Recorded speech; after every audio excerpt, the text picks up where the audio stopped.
Em 1935, Juscelino assumiu o cargo de deputado federal, do qual foi deposto com o golpe de 1937 e a implantação do Estado Novo. Depois disso, JK dedicou-se exclusivamente à sua profissão de médico urologista. Depois disso, em 1940, Juscelino Kubitschek foi nomeado prefeito de Belo Horizonte, onde atuou concomitantemente como médico. Somente em 1945 abandonou a medicina para se dedicar exclusivamente à política. A partir daí foi um dos principais formadores do Partido Social Democrático.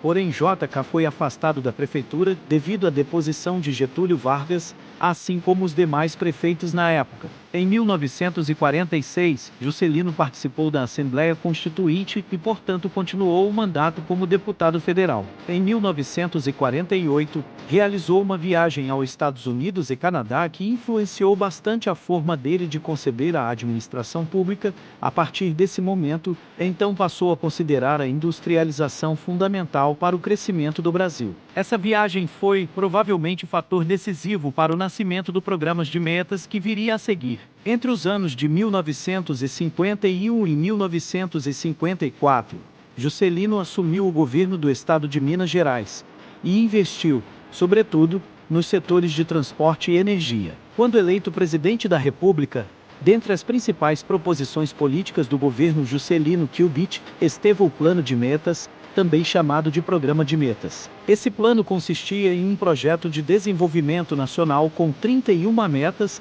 A 31ª meta era a construção de Brasília e a transferência da capital federal para lá. Esse plano baseou-se em estudos realizados pela Comissão Mista Brasil-Estados Unidos entre os anos de 1951 e 1953. Essa comissão tinha por objetivo identificar os pontos cruciais de estagnação da economia brasileira que inviabilizavam o crescimento econômico do país em um viés capitalista. 2.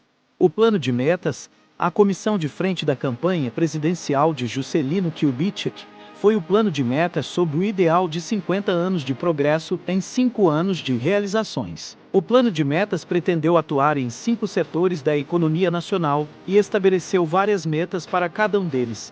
Esses setores foram energia, transportes, indústrias de base, alimentação e educação. Esses 3 primeiros setores mencionados receberam 93% dos recursos, e educação e alimentação contaram apenas com 7% dos investimentos. O programa estava distribuído da seguinte maneira: 5 setores para energia, 7 para os transportes, 6 para a alimentação, 11 para a indústria de base, 1 para a educação.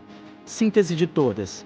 Brasília. O plano de metas mencionava 5 setores básicos da economia, abrangendo várias metas cada um, para os quais os investimentos públicos e privados deveriam ser canalizados. Os setores que mais recursos receberam foram energia, transportes e indústrias de base, num total de 93% dos recursos alocados. Esse percentual demonstra por si só que os outros 2 setores incluídos no plano, alimentação e educação, não mereceram o mesmo tratamento dos primeiros. A construção de Brasília não integrava nenhum dos 5 setores. A ideia basilar do plano de metas a princípio era eliminar os pontos de estrangulamento da economia brasileira. Essa necessidade foi indicada pela Comissão Mista e pelos estudos do Banco Nacional de Desenvolvimento Econômico. Tanto o Plano de Governo Mineiro quanto o Plano de Metas de Juscelino foram elaborados com base em estudos e diagnósticos realizados desde o início da década de 1940 por diversas comissões e missões econômicas. O último grande esforço de diagnóstico dos entraves ao crescimento econômico brasileiro fora feito pela Comissão Mista Brasil-Estados Unidos entre 1951 e 1953, ainda no governo Vargas. Tratava-se de setores críticos e não permitiam um adequado funcionamento da economia. A premissa do plano de metas, esboçado pouco antes da posse de JK por uma equipe do BNDI, era, assim, a superação dos obstáculos estruturais. As metas deveriam ser definidas e implementadas em estreita harmonia entre si, para que os investimentos em determinados setores pudessem refletir-se positivamente no crescimento de outros. O crescimento ocorreria em cadeia. Uma meta de mecanização da agricultura, por exemplo, iria indicar a necessidade de fabricação de tratores, Isso refletiria no setor da indústria automobilística. A introdução de uma meta de crescimento da indústria automobilística no país tinha como objetivo, entre outras coisas, a redução planejada e gradativa da importação de veículos. Como a economia do Brasil vinha passando, desde a década de 1930, por um processo de substituição de importações, este porém não era planejado. Por isso, a falta de planejamento seria a causa dos constantes desequilíbrios financeiros. O plano de metas pretendia suprir essa falta. As metas eram audaciosas e, em sua maioria, alcançaram resultados considerados positivos. O crescimento das indústrias de base, fundamentais ao processo de industrialização, foi de praticamente 100% no quinquênio 1956 a 1961. O resultado mais significativo do plano de metas foi o crescimento em 100% na indústria de base nacional.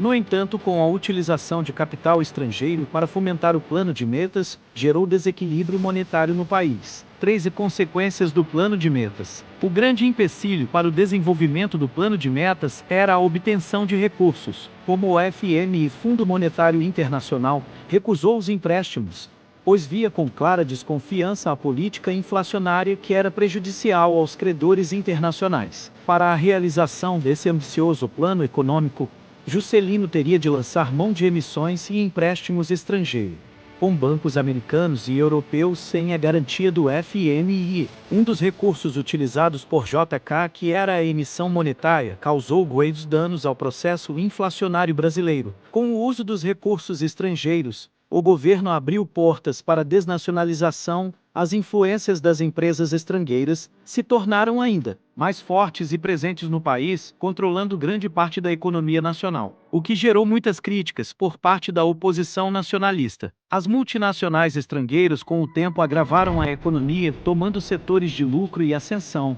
como as indústrias automobilísticas, de cigarros, farmacêutica e mecânica. Isso fez com que o investimento que antes era rentável para a gestão presidencial se inverteu.